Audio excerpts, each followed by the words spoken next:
2017ஆம் ஆண்டு மே 17 இயக்கம் நடத்திய நினைவேந்தல் நிகழ்வில் கலந்து கொண்டு பல்வேறு இயக்கங்கள் அப்பொழுது அதற்கு ஆதரவாக கலந்து கொண்டன.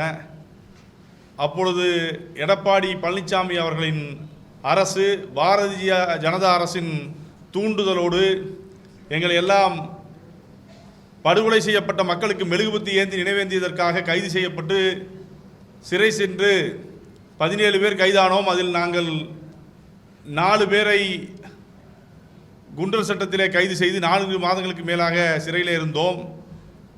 அதற்கு முன்பு தோழர் டைசன், நான், அருண்குமார் எல்லாம் 2013ஆம் ஆண்டு பாலச்சந்திரனின் படுகொலையை கண்டித்து கோவையில் இருக்கக்கூடிய மத்திய தபால் நிலையத்தை முற்றுகையிட்டு போராட்டம் செய்து 1 வாரம் கோவை சிறையில் அடைபட்டு கிடந்தோம். 2017 மே 17 இயக்கத்துடன் சேர்ந்து நினைவேந்தல் நிகழ்வை கைது செய்யப்பட்டு குண்டர் சட்டத்திலே இருந்தோம். அதன் பிறகு சோர்ந்து போகாமல் தமிழர் விடியல் கட்சி பல்வேறு போராட்டங்களை, இந்த மண்ணுக்கும் மக்களுக்கான உரிமை போராட்டங்களை இப்பொழுது வரை தொடர்ச்சியாக நாங்கள் முன்னெடுத்து வருகின்றோம். ஸ்டெர்லைட்டிலே படுகொலை செய்யப்பட்ட பொழுது அந்த மக்கள் படுகொலை செய்யப்பட்டு 5 மணி நேரத்தில் அங்கே சென்று மருத்துவமனைக்கு சென்று தமிழர் விடியல் கட்சி சார்ந்த நான் மற்றும் தோழர்கள் எல்லாம் அந்த மக்களிடத்திலே ஆறுதல் கூறி அதுவும் வழக்காக பதிவாகியது. அதுபோல் தமிழ்நாட்டில் இருக்கக்கூடிய அடிப்படை மக்களின் உரிமை போராட்டங்கள் அனைத்து பொது இயக்கங்களுடன், இடதுசாரி இயக்கங்களுடன் கைகோர்த்து தொடர்ச்சியாக தமிழர் விடியல் கட்சி போராடி கொண்டிருக்கின்றது. முக்கியமான ஒன்று என்றென்றால், நாங்கள் தமிழ் தேசிய இயக்கமாக இருக்கக்கூடிய தமிழர் விடியல் கட்சி நாங்கள் திராவிடத்தை ஏற்றுக்கொண்ட தந்தை பெரியாரின் வழியில் தமிழ் தேசியத்தை நோக்கி போகின்ற அந்த சித்தாந்தத்தோடு பயணித்துக் கொண்டிருக்கின்றோம். சிறை வாசலில் வெளியே வந்து நாங்கள் பெரியாரின் பேரன்கள், உங்களுடைய சிறைச்சாலையை விட, உங்களுடைய அடக்குமுறையை விட, உங்கள் சிறை கொடுமைகளை விட இந்த தமிழக மக்களின் உரிமைகளும் அவர்களுடைய அடிப்படை தேவைகளும் தான் முதல் முக்கியமானது என்று கூறி அந்த சிறை வாயிலேயே நாங்கள் பத்திரிகையாளரை சந்தித்து நாங்கள் எங்களுடைய கொள்கை முழக்கத்தை வெளிப்படுத்தினோம்.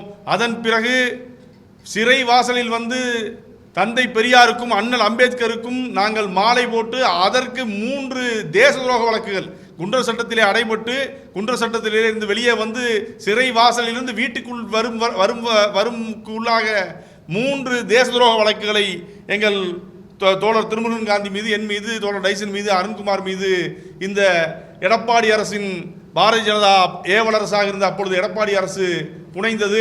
அதையும் வெற்றிகரமாக எதிர்கொண்டு அந்த வழக்கிலிருந்தும் நாங்கள் விடுதலையாகி இருக்கின்றோம். தமிழர் விடியல் கட்சி தொடர்ச்சியாக இந்த மண்ணில் மக்களின் போராட்டங்களுக்கும் மக்களின் அடிப்படை உரிமைகளுக்கும் குரல் கொடுக்கும் ஈழத்தமிழர்களுக்காக தொடர்ச்சியாக இங்கே இந்த மண்ணில் களத்திலே நின்று அந்த மக்களுக்கு ஆதரவாக ஒவ்வொரு போராட்டத்திற்கும் முன்னின்று போராடும் என்பதை கேட்டுக்கொண்டு ஈழத்தமிழர்களிடத்தே ஒரு வேண்டுகோளை வைக்கின்றேன். தனித்தமிழ் ஈழம் என்ற போராட்டம் என்பது தலைவர் பிரபாகரன் ஆயுத போராட்டத்தோடு முடிந்து விடவில்லை. அதன் பிறகு சர்வதேசத்தில் இருக்கக்கூடிய புலம்பெயர் தமிழர்கள் அடுத்த கட்ட ஈழ தனிநாட்டிற்கான போராட்டத்தை அமைதியான ஜனநாயக முறையிலே முன்னெடுத்து வருகின்றார்கள். இங்கே தமிழ்நாட்டில் இருக்கக்கூடிய நாங்கள் எல்லாம் ஈழத்தமிழ் அரசியலுக்காக ஆதரவாக நிற்க முடியுமே தவிர, அந்த அரசியலுக்காக நாங்கள் போராட்டம் செய்ய முடியுமே தவிர, இங்கே கிடைக்கக்கூடிய முதலமைச்சர் பதவியோ, இங்கே இருக்கக்கூடிய மத்திய அமைச்சர் பதவியோ, இங்கே இருக்கக்கூடிய தமிழக அமைச்சர் பதவியோ தனி ஈழத்தை ஒருபோதும் அமைத்து தராது என்பதை நாங்கள் கூறிக்கொள்கின்றோம். அதுபோல நீங்கள் ஈழத்தில் இருக்கக்கூடிய தமிழர்கள், நாங்கள் உங்களுக்காக இந்த 7 ஆண்டுகள் நாங்கள் இத்தனை பேர் 7 வருஷமாக நாங்கள் தொடர்ச்சியாக வந்து வாய்தாக்கு வந்திருக்கிறோம். இதுவரை 1 ரூபாய் கூட மே 17 இயக்கமோ தமிழர் விடியல் கட்சியோ ஈழத்தமிழர்கள் இடத்திலிருந்து பெற்றதில்லை என்பதை கூறிக்கொள்கின்றேன்.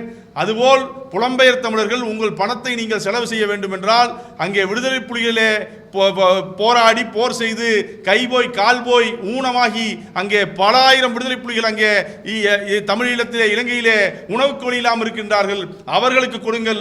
இங்கே போலித்தமிழ் தேசியம் பேசிக் கொண்டு இருக்கின்ற சீமான் போன்ற போலித்தமிழ் தேசியவாதிகளுக்கு தன்னுடைய சுயலாபத்திற்காக, தன்னுடைய சுய வாழ்க்கையின் மேம்பாட்டிற்காக இந்த பணத்தை ஈழத்தமிழ் என்ற போர்வையிலே தனியிடம் வாங்கி தருகின்றேன் என்ற போர்வையிலே அந்த பணத்தை வாங்கி சுகபோகமாக வாழும் சீமான் போன்ற ஆட்களுக்கு கொடுத்து உங்களுடைய எதிர்காலத்தை, உங்கள் தனியிலம் என்ற நாட்டின் எதிர்காலத்தை நீங்கள் கெடுத்துக்கொள்ள வேண்டாம் என்று தாழ்மையுடன் கேட்டுக்கொள்கின்றோம். நன்றி.